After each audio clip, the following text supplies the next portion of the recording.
Hey there! I know it's Valentine's Day, so I made this special video for you with this sort of remix of previous Valentine's advice I have given over the years. I hope you find it helpful. Valentine's Day is hard for just about anyone who's not in some kind of a loving, committed relationship.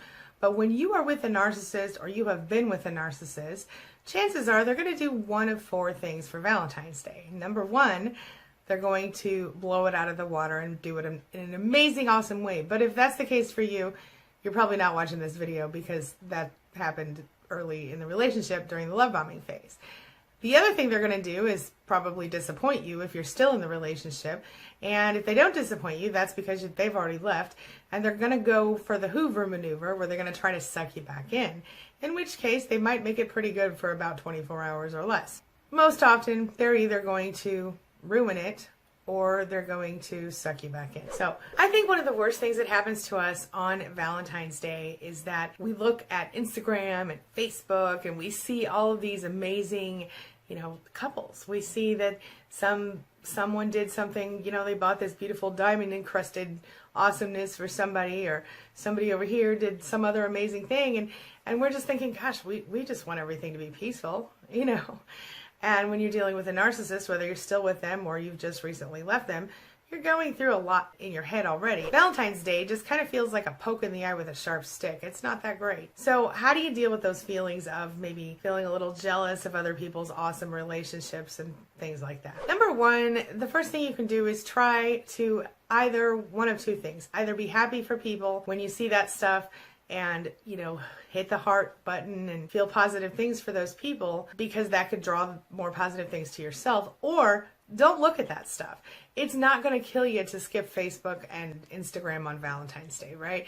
But if you need to, try to feel happy for those people if you do need to look. Definitely do not look at your narcissist stuff or the new supply stuff if you happen to have split up from the narcissist already. Another great idea for Valentine's Day is to get together with some friends who also aren't thrilled about Valentine's Day and kind of do like a non-Valentine's Day thing, a celebration.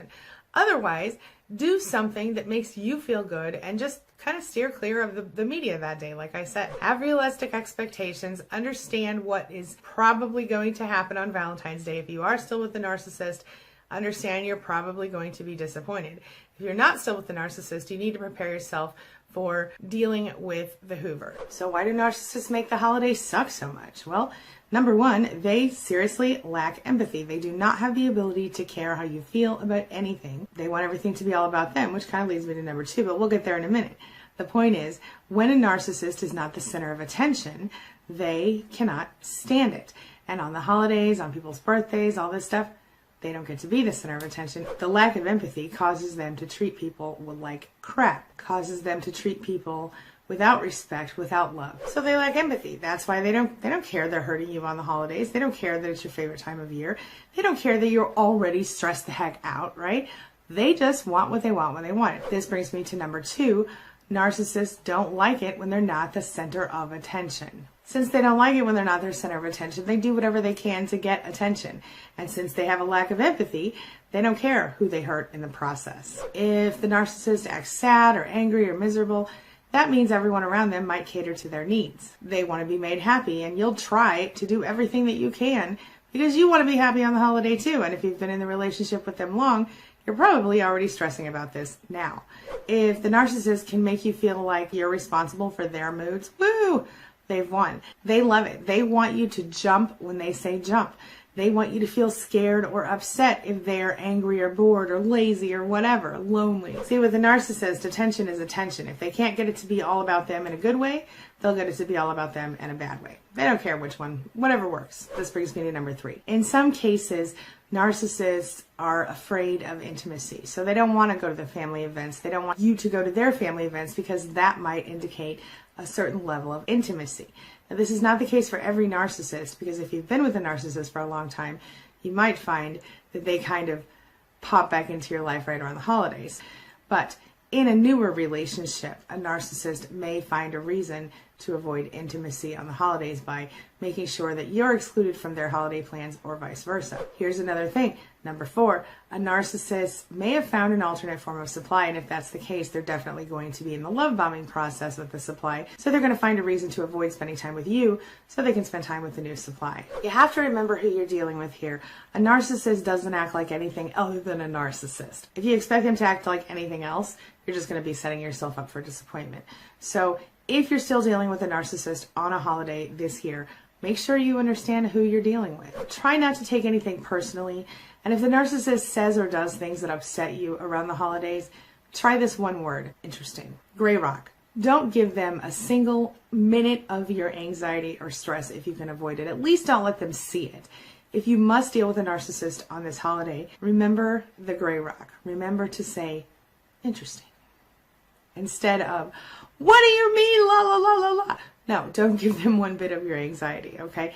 That's what they want. They want attention. If you avoid giving them the attention they're seeking, they might just leave you alone, or at least stop the current tactic and try something different. So what is hoovering anyway? Just for those of you who don't know, the hoovering technique was named after the famous vacuum cleaner, as you might have suspected. And it's one of the many common manipulation tactics used by narcissists. It's basically when a narcissist sucks you back into the relationship after they've gone no contact or after they have discarded you, whether that was intentional or otherwise, and often after you have chosen to go no contact. They suck you back into the relationship or some version of it. It often begins innocently enough, sort of subtly, but it always happens with just one target, and that is to regain control of you in the relationship. Whether it's because they want you to be their backup supply, or it's because they want you to remain as their permanent primary supply. So here's a pretty simple example of what hoovering looks like. Do you remember in the Peanuts cartoons when Charlie Brown would come along and try to kick the ball that Lucy was holding for him?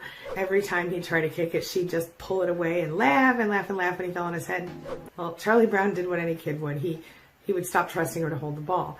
But inevitably, Lucy would promise every time that this time, she'd really let him kick that ball. And inevitably, she'd pull it away at the last second, and she'd bust out laughing again as he fell. This time I'm gonna kick that football clear to the moon!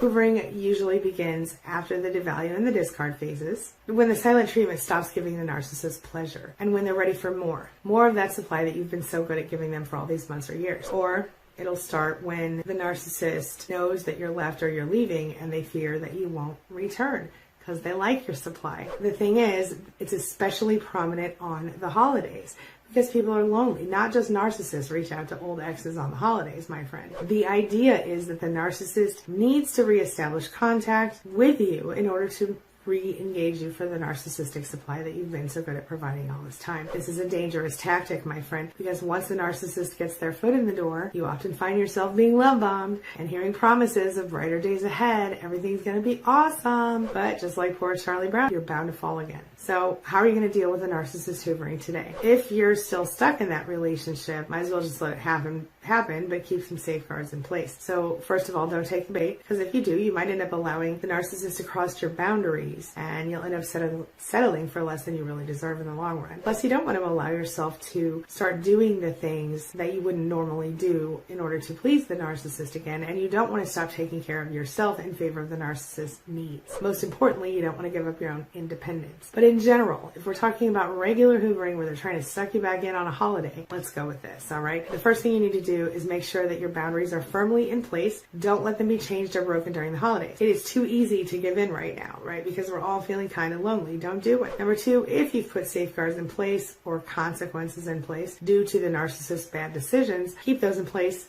even and especially during hoovering, especially during the holidays. Know that this phase is going to end. Know that you're going to be back to normal with the narcissist at some point. This is just a temporary attempt the narcissist is making to suck you back in. Don't believe me?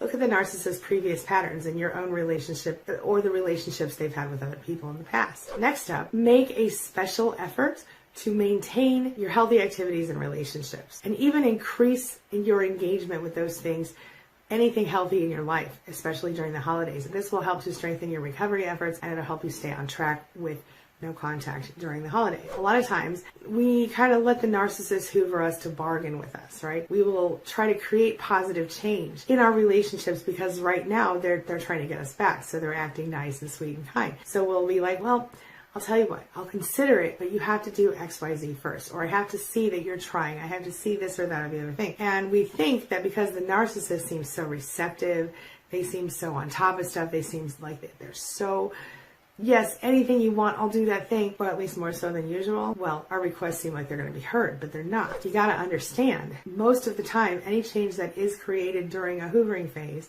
holiday or otherwise, is going to be short-lived. You're only going to be setting yourself up for disappointment in that situation. You have to keep in mind that as big of a jerk as the narcissist can be, they are a person with a personality disorder. They are a person with a personality disorder and mood swings, and they're rapidly swinging here and there and the everywhere, rapidly changing ideas,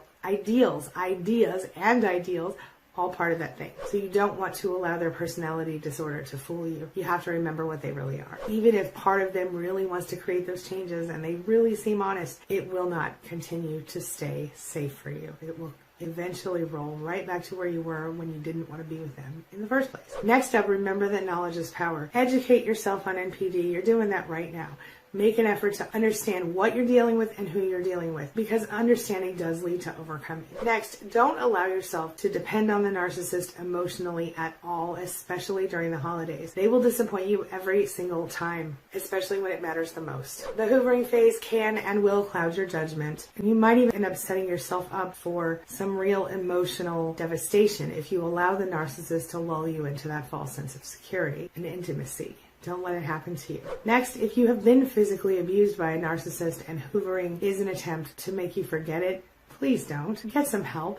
Check out the emergency domestic violence page at queenbeeting.com. Contact your local authorities, whatever you need to do. Get a restraining order. Stay the hell away from that person, even on the holidays. Finally, understand this deal for what it is. The narcissist doesn't love you. The narcissist is not capable of actual love, except maybe, and I don't even know for sure that they would love themselves. I think most narcissists hate themselves, and that's kind of why they secretly are who they are. The fact is you're just a pawn in the narcissist game, and right now the game is I don't want to be lonely on the holiday. So get off the roller coaster, my friend. Go or stay no contact or low contact. If you aren't able to completely cut all contact, try the gray rock method. It works. The bottom line is, the one thing that you can count on with a narcissist is that they do not change. They might get better at hiding their true selves for a while, and they might pretend to change for a while to get you back, and you might really believe them, but they never actually change, at least not in my experience, not in my research, and not in anybody else's experience who's ever spoken to me about it. So you know my stance on this. I think it's really important to stay focused on what you want, not what you don't want,